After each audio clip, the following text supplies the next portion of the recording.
We've talked about in previous podcasts that suppression is the seed of all disease, and we're nothing but a sum of all the traumas we've ever had.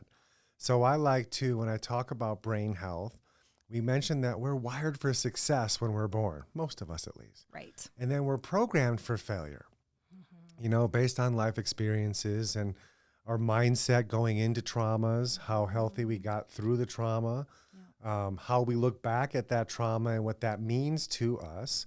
And so many times people don't realize, but I used to come out on stage with a big glass bowl of Jell-O, and it would be like, let's call it yellow Jell-O. And I would say, this is your brain, okay?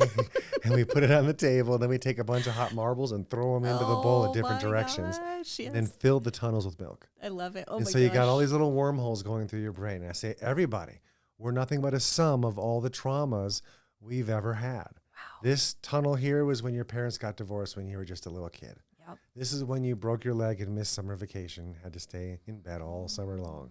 This is when you had X, Y, and Z different traumas, and sometimes they're good things, like your wedding, okay? There's so many things about that day that you'll remember forever. Not so much the day before, not so much the day after, but that day, lots of things remember. So if we think of all the traumas we've had, they create these tunnels around our brain that if we find ourselves in life getting close to circumstances that remind us anything of that trauma, our brain gets hijacked, and then we start acting and behaving in certain ways that we look back like, why did I do that? Yep. And we may not even tie it to the trauma that relates to what I'm going through right now.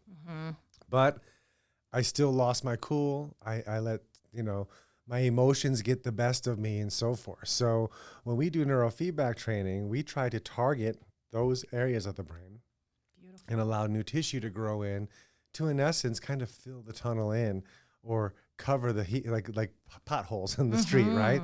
Do a little mending there so they can get near it and not get sucked into it.